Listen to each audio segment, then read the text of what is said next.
general rule, just because it's true doesn't mean that it's apparent. Just because something's true doesn't mean that it's apparent that you'll see it.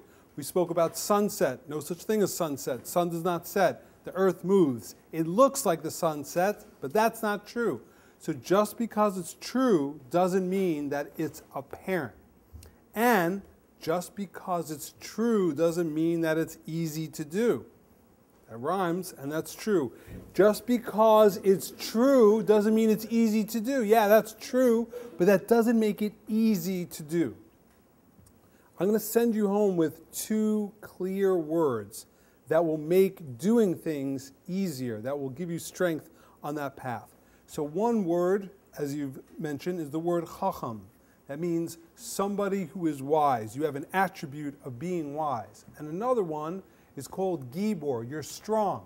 You have an attribute of being wise and strong. Who cares? What does that mean? Yeah, that's nice. Have a skill. I'm wise. Maybe I don't want to be wise. How do I know what's important to be wise? Strong. Maybe I'm not strong. I'm weak. I'll pass the ball. I'm a bad ball player. I'm a B player. Pass it to me, I will pass it to you. It's a no-risk game. I'm not taking a shot. It's too much. So how do I know that being strong is important? What does being wise and being strong have to do with life? Why do we need that? So part of this is that we'll illuminate via comedy, because comedy is truth plus exaggeration. And the exaggeration makes it so ridiculous that the truth becomes palatable. We're able to understand and accept that truth because it's so exaggerated. And George is our greatest fear about ourselves in the ultimate exaggeration. He is the essence of foolishness and weakness. Everything that we fear the most, that we will be idiots and we will be weak, is encompassed in George. And we're able to laugh at that part of ourselves via that exaggeration. Now, the most pathetic thing about George is his inability to take an idea and to make it real. So as an example, when he wants to break up with his girlfriend, it's not really too possible. Maura, I want you to know I've given this a lot of thought. I'm sorry, but we have to break up. No. What's that? We're not breaking up. We're not? No. And so, for all these reasons, we are officially broken up. Thank you. And good night. No, George, we're not. But I proved! I refuse to give up on this relationship. It's like launching missiles from a submarine. Both of us have to turn our keys. Well, then I am going to have to ask you to turn your key. I'm sorry, George, I can't do that. Turn your key, Maura! Turn your key! So that's a man's worst fear. In other words, you realize that this is true. Oh my gosh, we have to break up. And she's like, no, George, we're not breaking up. We're not doing that. And instead of walking away, George is like, okay, we'll go out, I'll get dressed. What are you, crazy? You don't want to go out and you're doing that? That's just a metaphor. It's not just a random thing like wanting to be an architect or other concepts. It means you can't do what you want to do. You can't be what you want to be. That's the ultimate fear for all of us. So how do we overcome that? So here's the overall clue. So number one, as Jews, we believe in purpose. We believe that the world's not random. We're here for a purpose. That purpose is ultimately to finish the process of creation, to complete ourselves. Life does not come assembled, and we assemble ourselves. Now, this purpose is not just be nice, do good. The purpose is related to what is unique about us. The purpose of our lives is connected, related to what is unique about us. There's part of us that's animal, mammal, heart, blood, bones, and there's part of us that is like no other living creature on earth. What distinguishes human beings from all other mammals is our ability of the intellect to know and to verbalize that.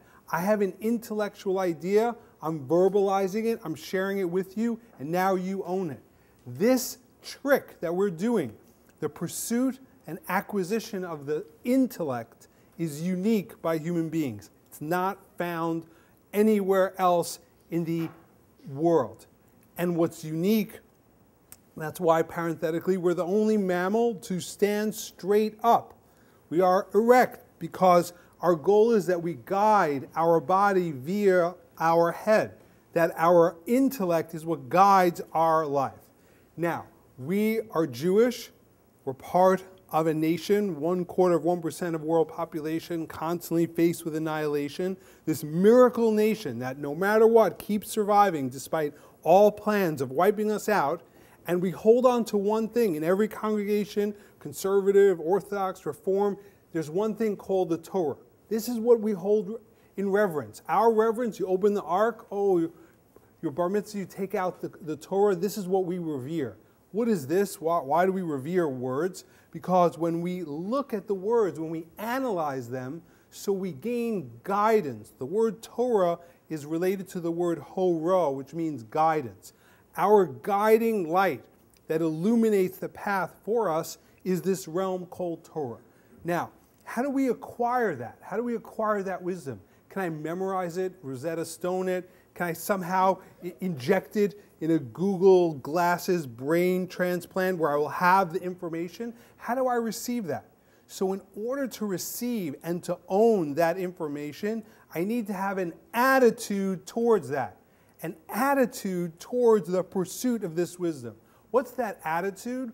If you want to be wise, who's somebody that's wise? You learn from other people.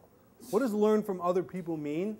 I so badly want it that I'm looking for it, I will pursue it, and I will get it from anyone.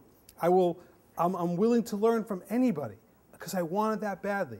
If God forbid you lost your iPhone, heaven forbid, even just for a minute, you ask anyone, excuse me, I'm sorry, did you see an iPhone here I left on the train possibly? Have you seen it? Where is it?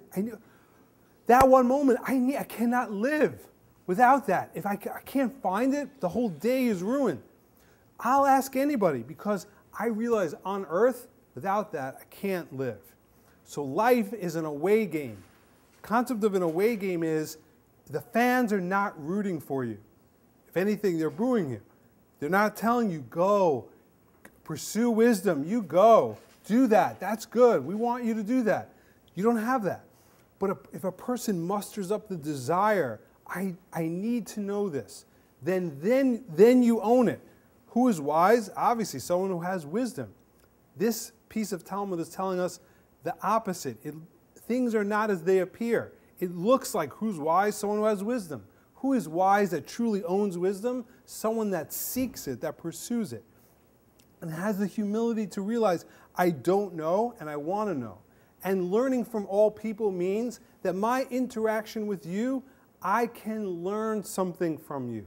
That this body of knowledge called the Torah, how to implement it, how to go about it, how you organize your day, what you do, I can learn from you. And as we mentioned before, we live in an age of distraction, and distraction means we risk totally ruining, blowing our relationships with each other. I could have learned from you. You could have learned from me. Why didn't we utilize the time together to discuss something?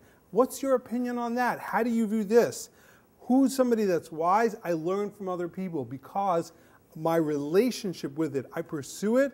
You only own it when you realize you don't own it and you want to own it.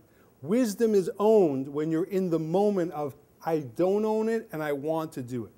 Now, what do you do with that wisdom?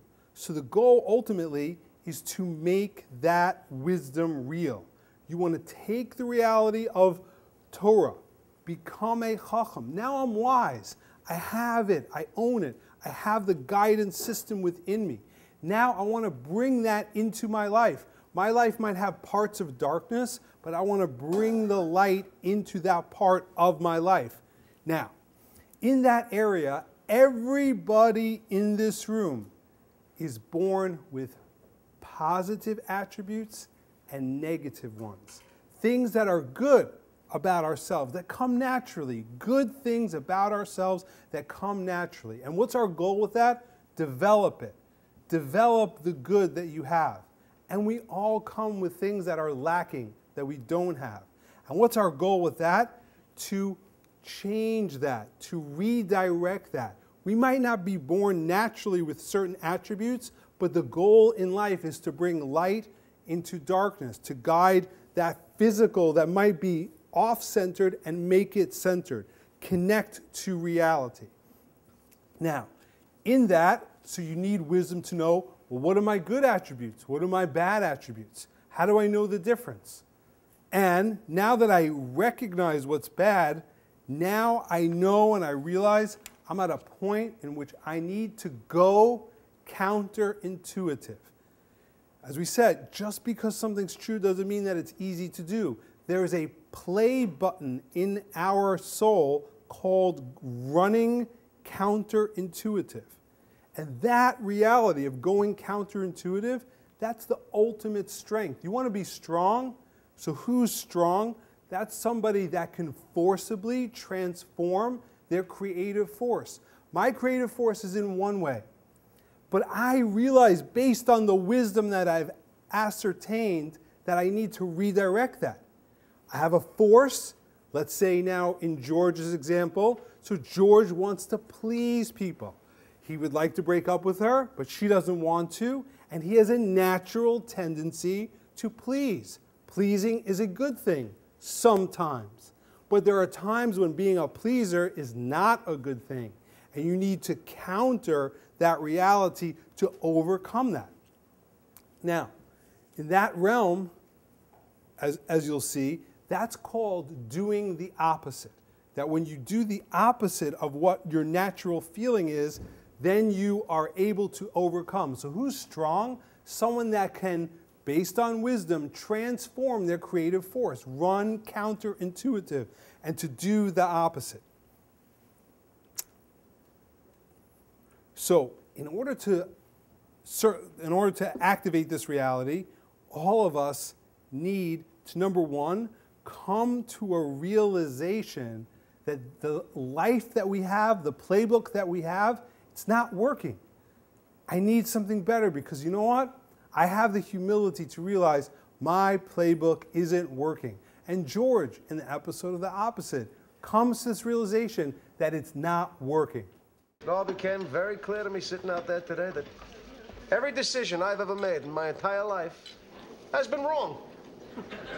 My life is the complete opposite of everything I want it to be. Every instinct I have in every aspect of life, be it something to wear, something to eat, it's all been wrong. Everywhere. So now I realize this is not working. Now, if you can give me a philosophy that will guide me out of this, I'll take that philosophy. And Jerry, of course, offers one.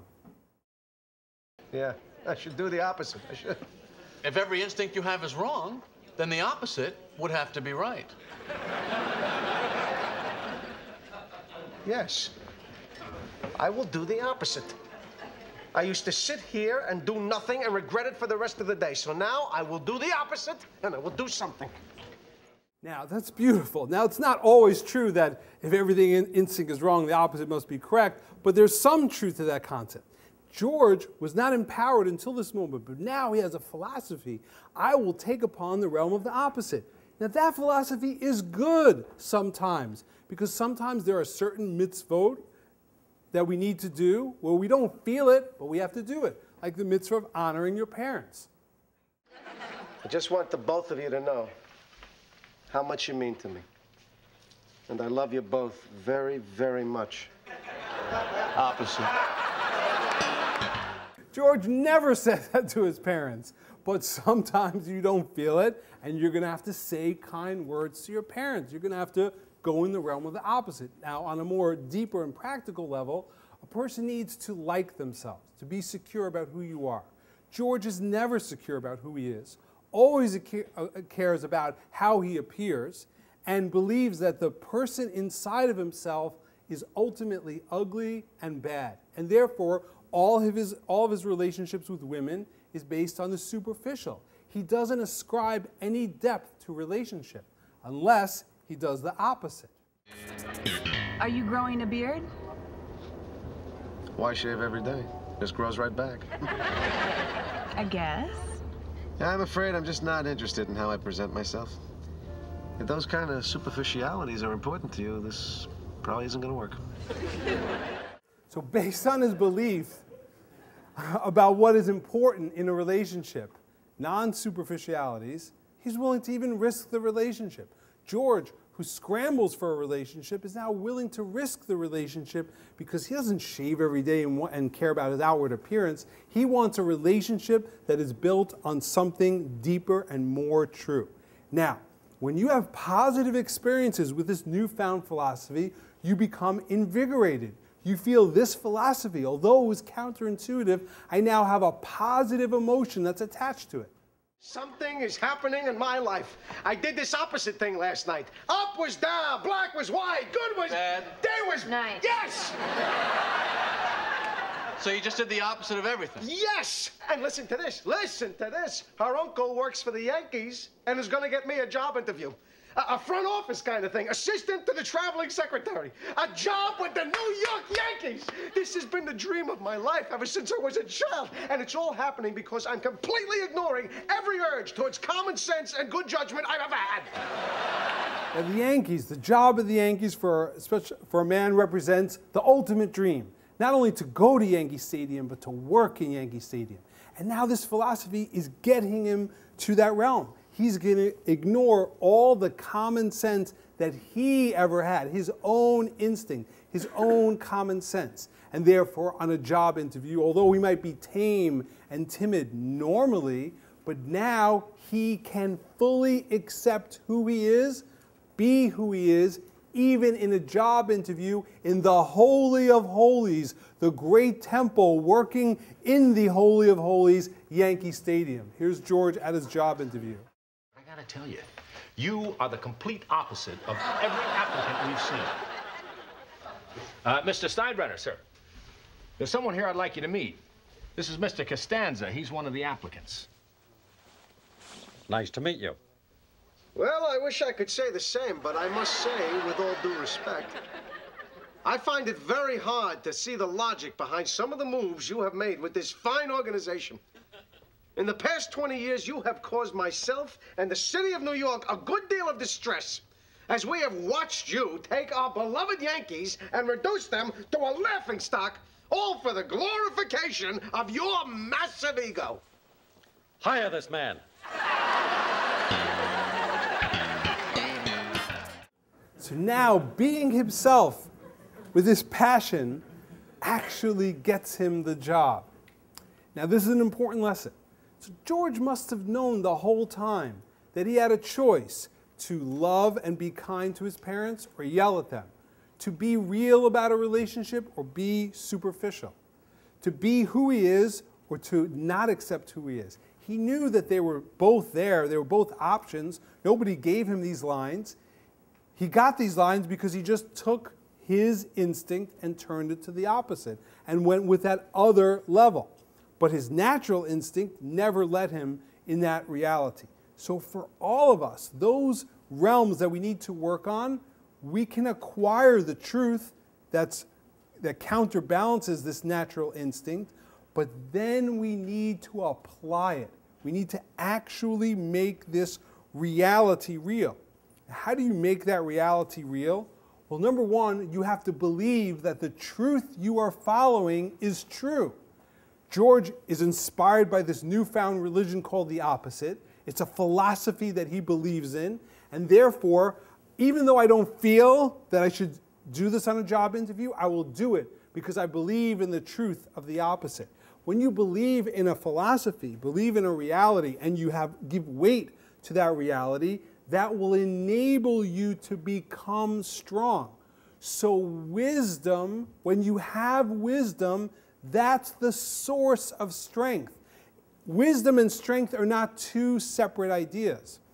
Strength is the end result of wisdom that's acquired. When you acquire something that is true, a knowledge that's true, You'll go with that knowledge even though you don't feel like going with that knowledge. I know this to be true, and I will follow it even though I don't feel it. Now, for us as Jews, it's easier because I'm not sharing with you some 7 steps of highly effective something. I'm not sharing with you some idea that I found in a book in the attic. Oh, my parents might have read in 1963 with some weird fonts and yellowing paper. I'm not sharing with you some random idea. I'm sharing with you an idea that has existed for thousands of years, that exists beyond us, that all of our great-great-grandparents and their great-great-grandparents held to that. When we have the weight of Torah and we become a chacham, we become wise, we have light in our eyes, the light in our eyes enables the strength to be.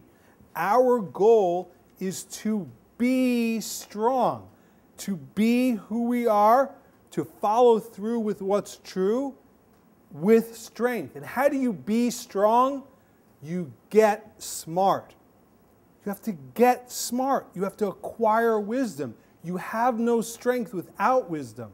But when you have the wisdom, the end goal of the wisdom, the touchdown of the wisdom is when you make it real, when you become that reality. And that oftentimes runs counterintuitive. And what is the number one reality that stops us from running with truth, from going counterintuitive? 4-letter word beginning with F, fear. Fear that what will happen? What will happen if I be real in a relationship? What will happen if I tell George Steinbrenner how I really feel? I fear that, and maybe my childhood, maybe the way I was raised, the way I was taught, conditioned me to not be truthful, to not tell you how I really feel. So my conditioning based on fear doesn't allow me to tell you how I feel about meeting you.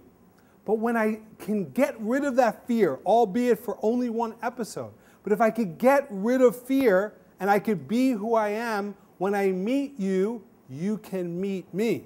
When I meet you, you can now meet me. I feel comfortable being myself. I feel comfortable being who I am. I'm meeting you, George Steinbrenner. I'm going to tell you the truth with passion. I can't say it's a pleasure to meet you. You're ruining the organization, all for your massive ego. That's how I feel. And says George Steinbrenner, hire this man. Because actually, in the field of employment, being truthful with passion is a positive on your resume. Being an over-pleaser and a yes man or a yes woman is not positive for your resume. Hire this man, because this is somebody that is good to have on the team, so to speak.